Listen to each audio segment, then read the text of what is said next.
semoga Tuhan memberkati kita semua.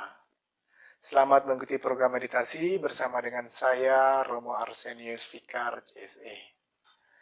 Saudara-saudari yang terkasih, dalam video ini saya mau berbicara mengenai bekal yang diperlukan di dalam perjalanan kehidupan doa kita.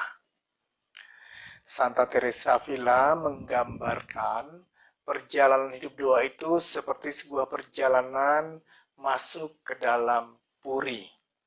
Di tengah-tengah puri itu ada bangunan yang megah, yang indah. Di sanalah Allah tinggal dan Allah bersemayam. Nah, perjalanan doa adalah perjalanan untuk menemukan Tuhan, berjumpa dengan Tuhan di tengah-tengah puri itu.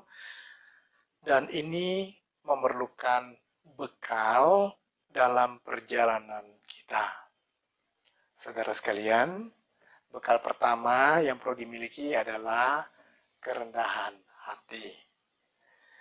Kerendahan hati merupakan kebajikan utama yang perlu dimiliki oleh seorang yang mempraktekkan doa. Ini harus selalu diingat oleh setiap pendoa, dan ini sangat perlu dimiliki oleh setiap pendoa. Jiwa yang memiliki kerendahan hati berarti dia memiliki kesiapan untuk dibimbing Allah melalui lorong-lorong doa di dalam puri batin itu. Jiwa siap untuk dituntun, dibimbing. Tetapi bahkan jika seandainya jiwa tidak dibawa ke ruang yang lebih dalam pun, kerendahan hati sejati akan menerima dan memuliakan Allah. Allah yang mengetahui jalan-jalan yang terbaik untuk dirinya. Ini sangat disadari oleh jiwa yang rendah hati. Saudara sekalian, godaan besar dalam kehidupan doa adalah kesombongan. Kita dapat merasa begitu maju ketika kita mengalami sebuah pengalaman tertentu dan menganggap diri mengalami pengalaman-pengalaman yang luar biasa. Pengalaman doa hening atau ketentraman, atau bahkan mungkin kita mengalami pengalaman doa persatuan. Pengalaman keterserapan yang bahkan tidak dialami oleh orang lain. Nah, perasaan-perasaan ini bisa muncul. Kesombongan ini bisa muncul. Dan disinilah ketika ada kesombongan, kita tidak lagi bisa maju dalam doa kita. Dan kita mungkin berkhayal bahwa kita sudah maju dalam doa kita. Saudara sekalian, maka jika kita mengalami pengalaman-pengalaman yang mendalam akan Allah, pengalaman kontemplasi, pengalaman kehadirannya, kita tahu bahwa semuanya itu adalah karena rahmat dan kebaikan Tuhan semata. Kita tidak mampu untuk masuk ke dalam lorong-lorong itu dan menemukan jalan-jalannya, tetapi Allah yang menuntun, Allah yang membuat kita mengalami pengalaman akan kehadirannya, karena sesungguhnya memang Dia yang menyatakan dirinya kepada kita. Dari pihak kita tidak memiliki kemampuan untuk itu.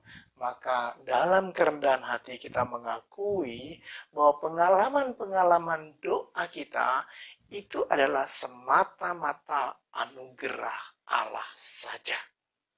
Dalam kerendahan hati seperti ini, kita dapat dibimbing, dapat dituntun oleh Tuhan untuk mengalami pengalaman-pengalaman doa yang lebih mendalam. Akan tetapi, jika seandainya kita pun tidak mengalami pengalaman-pengalaman kontemplasi yang mendalam, jiwa yang rendah hati akan tetap bersyukur kepada Tuhan, karena dia tahu bahwa Tuhanlah yang mengenalnya, Tuhanlah yang mengetahui apa yang terbaik untuk dirinya. Saudara sekalian, bekal yang kedua yang diperlukan dalam perjalanan ini adalah pengenalan diri. Allah hadir di dalam diri kita. Allah hadir di pusat terdalam jiwa kita. Meskipun demikian, ada sebuah perbedaan yang besar antara kita dengan Allah. Perbedaan yang besar antara pencipta dengan ciptaan. Dia Allah yang maha mulia, maha luhur, yang tidak dapat dibandingkan dengan jiwa. Kita harus ingat bahwa kita ini adalah cacing dan ulat saja di hadapan Allah. Kita adalah debu dan abu di hadapan Allah. Ketika berhadapan dengan Allah, Abraham mengakui, sesungguhnya aku telah memberanikan diri berkata kepada Tuhan, walaupun aku debu dan abu. Itulah realitas sesungguhnya kita di hadapan Allah. Kita bagaikan abu dan debu. Kita perlu menyadari ketidakpantasan kita. Kita perlu menyadari perbedaan kita dengan Allah. Orang yang menganggap dirinya hebat, Putra Sirah mengatakan demikian. Mengapa congkak? Engkau hanya debu dan abu yang isi perutnya sudah memualkan selagi hidup. Saudara sekalian, kita memang tidak layak di hadapan Allah. Akan tetapi dengan kehendaknya kita yang hina dicintai oleh Allah. Mazmur mengatakan demikian. Apakah manusia sehingga engkau mengingatnya? Siapakah anak manusia sehingga engkau mengindahkannya? Namun engkau telah membuatnya hampir sama seperti Allah dan telah memakotainya dengan kemuliaan dan hormat. Saudara sekalian, kesadaran dan pengenalan diri ini perlu untuk kita bahwa sesungguhnya kita tidak berarti apa-apa di hadapan Allah. Tapi karena Dia mengasihi kita, Dia melayakkan kita untuk menerima rahmat-Nya yang begitu besar. Kita ini hanyalah debu dan abu di hadapan Allah. Tapi Dia mencintai kita, Dia mengasihi kita. Karena rahmat-Nya, maka kita boleh mengalami sebuah perjumpaan dengan Allah. Saudara sekalian, bekal ketiga yang kita perlukan adalah semangat kelepasan. Kita akan bergerak semakin dalam ke dalam hidup rohani kita jika kita memiliki semangat kelepasan dari pengalaman-pengalaman rohani yang kita alami. Kalau kita terikat pada sebuah pengalaman-pengalaman tertentu dan ingin mengalami pengalaman-pengalaman itu, dan bahkan kita merasa hebat dengan pengalaman-pengalaman itu, maka kita tidak akan pernah maju dalam hidup doa kita. Bukan pengalaman tertentu yang menjadi tujuan hidup doa kita, tapi Allah yang berdiam di pusat jiwa kita, di tengah-tengah puri, itulah yang menjadi tujuan hidup kita, atau tujuan doa kita. Dan kita tidak perlu tinggal berlama-lama dalam pengalaman-pengalaman tertentu. Kita mau melepaskan pengalaman itu karena bukan tujuan kita mengalami pengalaman, tapi kita mau mengalami Allah itu sendiri. Saudara sekalian, Allah memiliki 1001 macam cara untuk menyatakan dirinya kepada kita, dan kita tidak perlu mencari pengalaman-pengalaman tertentu dalam hidup doa kita. Apabila kita mengalami pengalaman tertentu akan kehadiran Allah, kita bersyukur atas pengalaman itu, dan kemudian kita lupakan. Ini bisa diibaratkan demikian. Di dalam puri itu ada banyak ruang-ruang. Ruang yang semuanya indah. Ada ruangan di mana di sana disimpan pakaian perang yang sangat indah. Ada ruang lain di mana di situ disimpan pakaian-pakaian yang sangat indah. Atau satu ruang lain di mana di sana disimpan lukisan-lukisan yang indah. Dan di ruang lain ada ruang yang menyimpan perabotan-perabotan dari perak yang sangat indah, dan seterusnya, dan seterusnya. Mungkin kita mengalami sebuah pengalaman-pengalaman keindahan tertentu. Kita diajak masuk ke dalam ruang tempat diletakkan perabotan dari perak. Semuanya indah. Tapi ada banyak ruang-ruang dalam puri itu, kita tidak harus masuk ke dalam ruang yang sama. Kita tidak harus teringat pada pengalaman-pengalaman rohani tertentu dan ingin masuk ke dalam pengalaman itu. Ada begitu banyak ruang-ruang di sana dan kita bisa mengalami keindahan Allah. Semangat kelepasan dari pengalaman-pengalaman rohani tertentu membuat kita bebas untuk mengalami pengalaman-pengalaman di mana Allah menyatakan kehendaknya, menyatakan dirinya kepada kita. Saudara sekalian, seekor burung, kalau dia terikat dengan benang tipis, benang nilon sekalipun, dia tidak akan bisa terbang tinggi. Kalau kita selalu ingat pada pengalaman-pengalaman rohani tertentu dan ingin mengalami pengalaman itu, kita tidak bebas mengalami pengalaman akan Allah dalam hidup kita. Karena kita mencari pengalaman tertentu, kita bukan mencari Allah itu sendiri. Saudara sekalian, bekal yang keempat yang perlu kita miliki adalah kita perlu memiliki iman, harapan, dan kasih. Perjalanan doa adalah perjalanan mencintai Tuhan. Maka perjalanan ini adalah soal bagaimana kita datang pada Tuhan, kita mau mengasihi, mau mencintai Dia. Permenungan itu diperlukan sejauh mampu membangkitkan cinta kita kepada Allah. Permenungan yang melelahkan akal budi dan bahkan yang melemahkan kehendak kita untuk mencintai itu tidak diperlukan dalam perjalanan ini. Perjalanan ini memerlukan iman, harapan, dan kasih.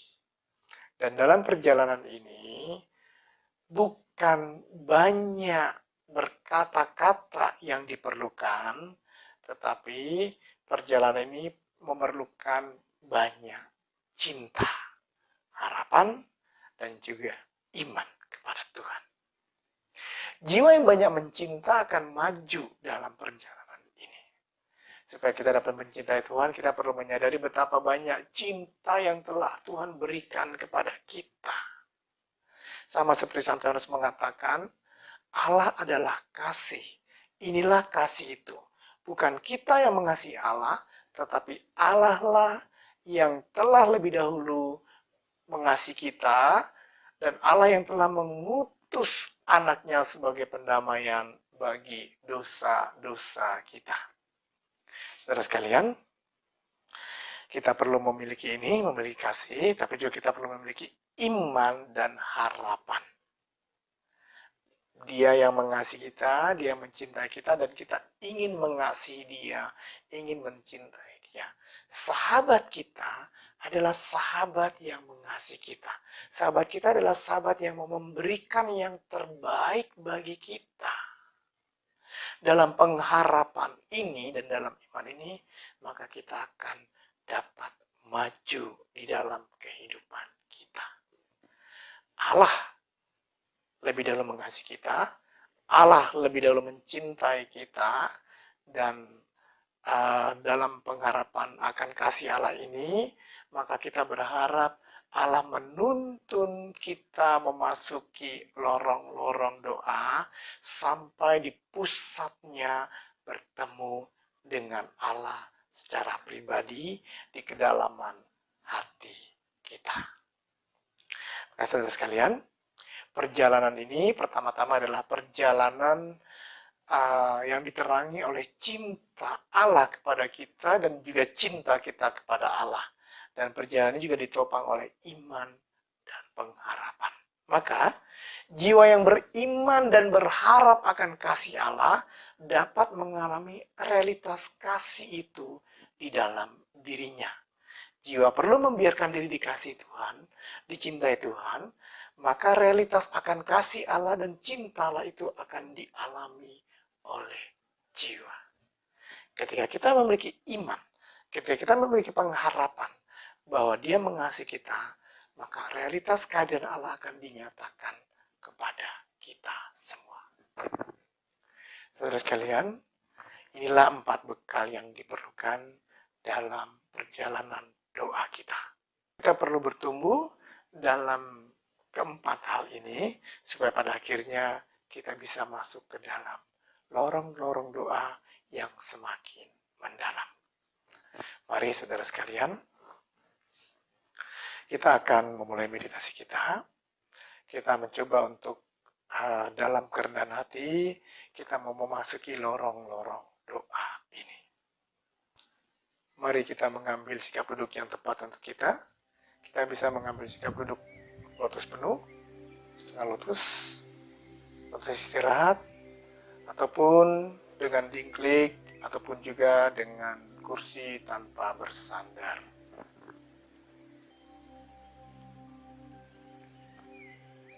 Tariklah nafas panjang 2 atau 3 kali untuk menenangkan hati kita. Dan letakkanlah lidah kita pada langit-langit mulut kita, dari ujung lidah sampai pangkal lidah.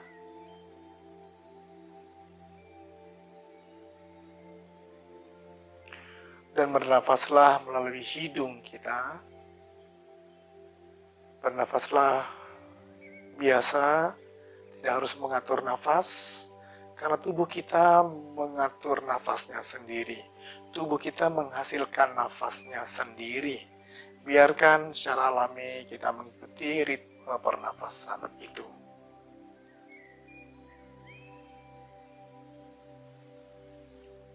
Pusatkan perhatianmu pada udara yang masuk dan keluar dari hidungmu. Rasakan udara yang masuk dan juga yang keluar. Rasakan hembusan itu yang kita rasakan di dalam lubang hidung kita, ataupun juga kita rasakan di ujung lubang hidung kita.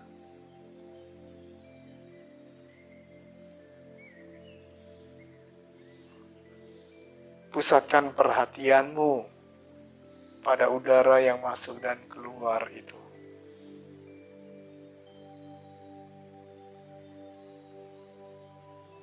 Biarkan dirimu tenang, biarkan aktivitas akal budi atau berpikir kita menjadi tenang. Kita mau mengurangi aktivitas akal budi dan kita mau memusatkan perhatian pada udara yang masuk dan keluar dari hidung kita.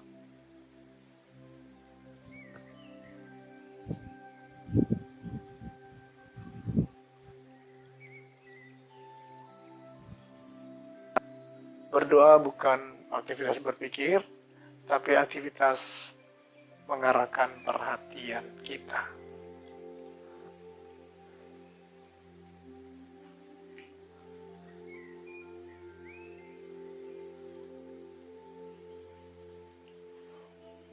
Dan kita mau mengarahkan perhatian pada Yesus. Dia sahabat kita, sahabat yang bertahta dan tinggal di dalam lubuk hati kita. Dia sahabat yang ada dan selalu mengasihi kita. Dia menyertai kita dan tidak pernah meninggalkan kita. Mari kita mau sadari kehadirannya, kita mau memusatkan perhatian kita pada kehadirannya, bahwa dia ada di dalam lubuk hati kita.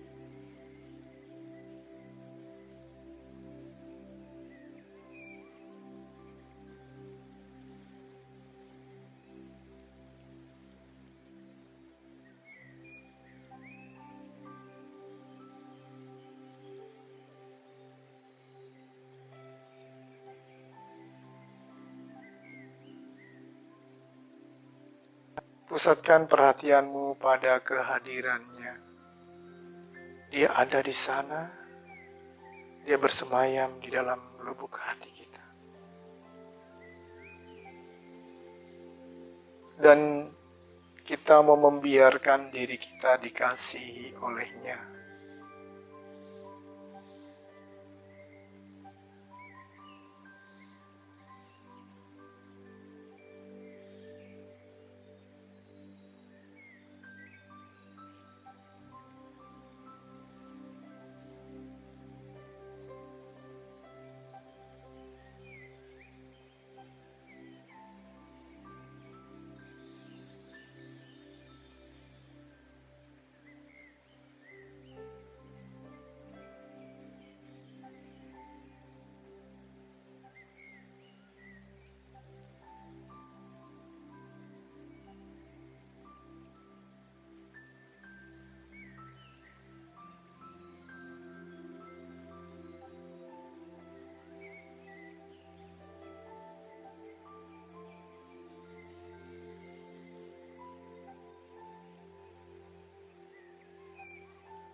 Dia sahabat kita, sahabat yang mengasihi kita, maka kita mau membiarkan diri kita dikasihi olehnya.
Kita tahu bahwa kita tidak layak di hadapan Tuhan. Kita ini hanyalah debu dan abu di hadapan Tuhan. Tapi Dia mengasihi kita. Dia mencintai kita. Dia ingin menyatakan kehadirannya kepada kita. Dan ingin menyatakan cintanya kepada kita. Marilah kita biarkan diri kita dikasihi olehnya. Dicintai olehnya.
Tetaplah arahkan perhatianmu pada Yesus yang hadir di dalam lubuk hatimu.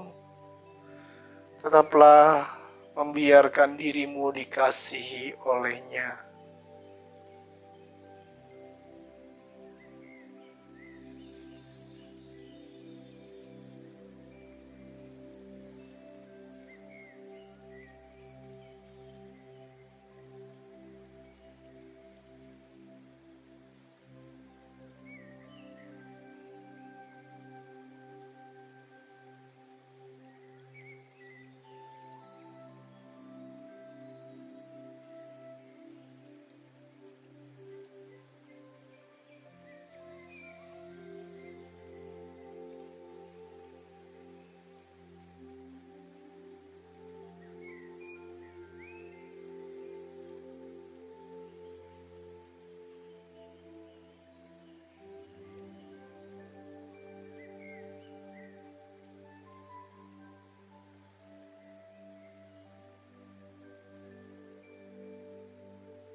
Dia mengasihimu, Dia mencintaimu, Dia sahabat.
Bukan pengalaman-pengalaman tertentu yang menjadi tujuan doa kita, sehingga kita ingin mengalami pengalaman itu.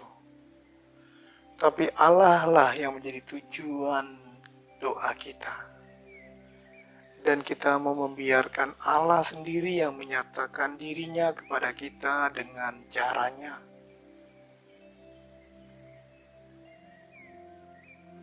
Kita hanya membiarkan diri dikasihi Tuhan. Kita mau memusatkan perhatian pada kehadirannya dalam iman, harapan, dan cinta. Dan kita berharap Dia sendiri yang menyatakan kehadirannya kepada kita. Biarkanlah dirimu dikasihi olehnya, dicintai olehnya.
Terima kasih Yesus.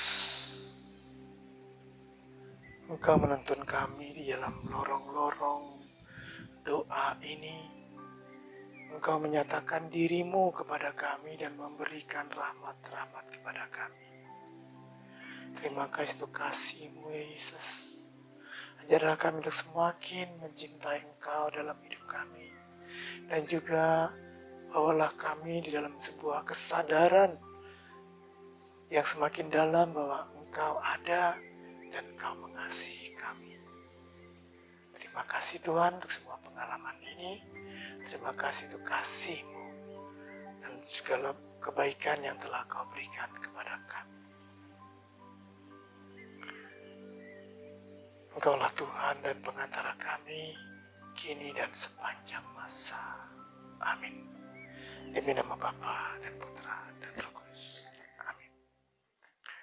Saudara sekalian, jika Tuhan menuntun kita dalam lorong-lorong doa kita, jika Tuhan memberikan kepada kita pengalaman-pengalaman tertentu dalam hidup kita, Santa Teresa Avila memberikan nasihat. Kita jangan tinggal berlama dalam pengalaman itu. Kita lupakan pengalaman itu dan kita tetap mengarahkan perhatian kita kepada Tuhan. Hanya pengalaman yang memberikan kerendahan hati, kita boleh tinggal berlama-lama dalam pengalaman itu. Itu nasihat Santa Teresa Avila. Saudara sekalian, saya berharap kita semua makin maju dalam doa-doa kita. Dan Tuhan memberkati kita semua.